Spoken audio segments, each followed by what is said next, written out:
پاکستان کے اندر جتنے بھی ہمارے اوورسیز پاکستانی ہیں وہ پاکستان کے اندر انویسٹمنٹ کرتے ہیں اور بہت سارے لوگوں کے ساتھ فراڈ بھی ہوتا ہے اور بہت سارے مسائل کا بھی شکار ہوتے ہیں، اور ایک اوورسیز پرسن کے لیے یہ بہت ہی مشکل مرحلہ ہوتا ہے کیونکہ وہ تو سارا ٹائم باہر ہوتا ہے، اور وہ پاکستان کے اندر جب کوئی پراپرٹی بائی کرتا ہے اور اس کا کسی قسم کا کوئی اگر لیٹیگیشن بن جاتا ہے تو اس کے لیے یہاں پہ آ کے اپنا کیس فالو کرنا، چیزیں کرنا بہت مشکل ترین مرحلہ ہوتا ہے، کیونکہ وہ وہاں پہ بزنس کر رہا ہوتا ہے، جاب کر رہا ہوتا ہے، مزدوری کر رہا ہوتا ہے، اور یہاں پہ لوگ جو ہیں چونکہ فری ہوتے ہیں بہت سارے پاکستان کے لوگ، اور ان کے لیے بڑی آسانی ہوتی ہے کہ ایک چھوٹا سا وکیل وہ ہائر کر لیتے ہیں اور کسی بھی پراپرٹی کا لیٹیگیشن جو ہے وہ کافی لمبا جو ہے وہ چلتا رہتا ہے۔ پنجاب کے اندر ایک آرڈیننس آیا تھا جس کے تحت 90 دن کے اندر جو متعلقہ ڈی سی تھے، ڈپٹی کمشنر اور ڈی پی او، اور ایک پورا جو ہے وہ ڈپارٹمنٹ بنایا گیا، کمیٹی بنائی گئی کہ آپ کی اگر پراپرٹی کے اوپر کسی نے قبضہ کیا ہوا ہے، ناجائز قبضہ کیا ہوا ہے، تو آپ اس کو اپلیکیشن دیں اس فورم کو، اور وہ 90 دن کے اندر آپ کی پراپرٹی جو ہے واپس لے کے دیں گے۔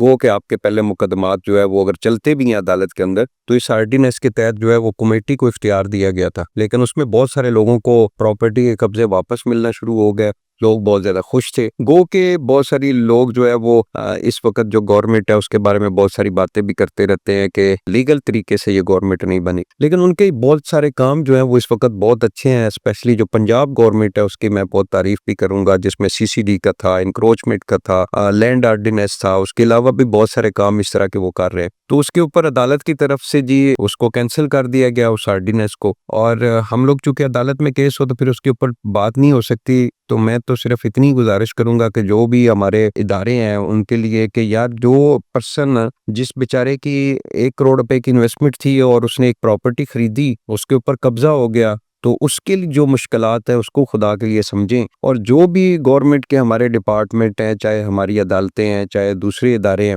اس طریقے سے کام کریں کہ ایک بندہ ہمارے، آپ یقین کریں کہ میں بہت ٹائم باہر وزٹ کرتا ہوں، وہاں پہ بہت سارے پاکستانی اسپیشلی ہماری کمیونٹی کے لوگوں کے ساتھ بات چیت ہوتی ہے، سب کو میں نے سنا ہے بھائی وہاں پہ بھی پیسے کمانے آسان نہیں ہے، ایمانداری سے وہ لوگ بھی جو آج وہاں پہ پیسے کما رہے ہیں وہ 15-20 سال بعد جا کے اس سٹیج کے اوپر پہنچے ہیں کہ وہاں پہ پیسے کما رہے ہیں۔ نئے لوگ جو ابھی ادھر سے جاتے ہیں یہ بیچارے پہلے 4-5 سال تو مزدوری کرتے ہیں اور بہت زیادہ ہارڈ ورکنگ ہے۔ پاکستان کے اندر تو ہارڈ ورکنگ ہے ہی کوئی نہ، یقین کرے، ہارڈ ورکر بندے لوگ کام ہی نہیں کرتے اس طریقے سے جس طرح اوورسیز ہمارے پاکستانی کام کرتے ہیں۔ دن کے اگر 24 گھنٹے ہیں تو 24 گھنٹے میں صرف 6 گھنٹے وہ سوتے ہیں، اس کے علاوہ گھنٹہ 2 گھنٹے آگے پیچھے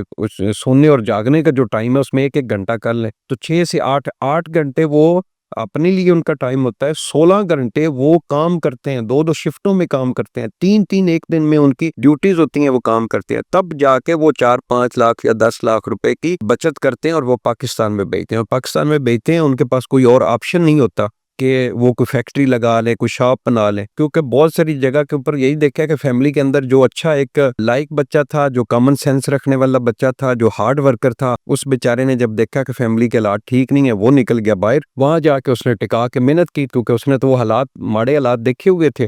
اور وہ سینسٹیو تھا، وہ دیکھتا تھا کہ یار میرے والدین ہیں، میرے بھائی ہیں، ہم نے کچھ کرنا ہے، اس نے ہارڈ ورکنگ کی، بہت زیادہ پیسہ کمایا، اور پچھلے جو اس کے بھائی ہیں وہ نکمے ہیں، بیٹھے ہوئے ہیں، بس آ جاتے ہیں، بھائی نے پیسے بھیج دیے، کھا دیے، تو پوائنٹ یہ ہے کہ ان کے پاس کوئی آپشن نہیں ہے کہ وہ جو پیسہ آ رہا ہے وہ کہاں پہ لگائے، تو آج جا کے ان کے پاس ریئل اسٹیٹ کا بچتا تھا، ریئل اسٹیٹ سیکٹر کے اندر انویسٹمنٹ، اسی طرح اسلام آباد، راولپنڈی، لاہور کے اندر بہت بہت نئی ہاؤسنگ سوسائٹیز بنی، انہوں نے ٹکا کے فراڈ کیا، اس فراڈ کے اندر بھی بہت سارے جو زیادہ تر متاثرین ہیں وہ ہمارے اوورسیز پاکستانی ہیں، تو ان کا بھی کوئی پریشان حال نہیں ہے اگر گورنمنٹ کے ادارے صحیح کر کے کام کرے۔ میں تو اس پوائنٹ کے اوپر حیران ہوتا ہوں کہ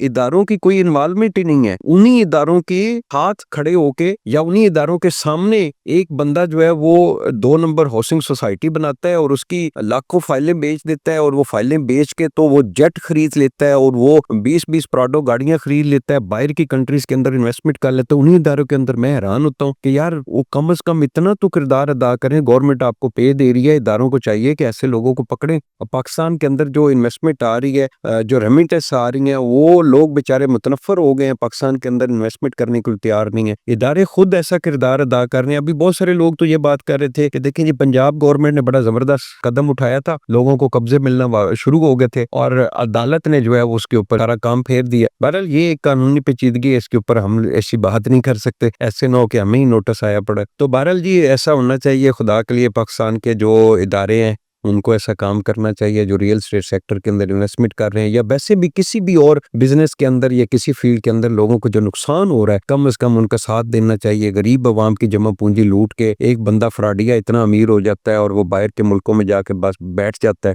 تو ایسے لوگوں کو پکڑنا چاہیے. اللہ کرے جی ہماری دعا ہے اللہ پاک ایسے ہمارے اداروں کو ہدایت دے کہ جن لوگوں کا نقصان ہوا ہے وہ پورا ہو جائے.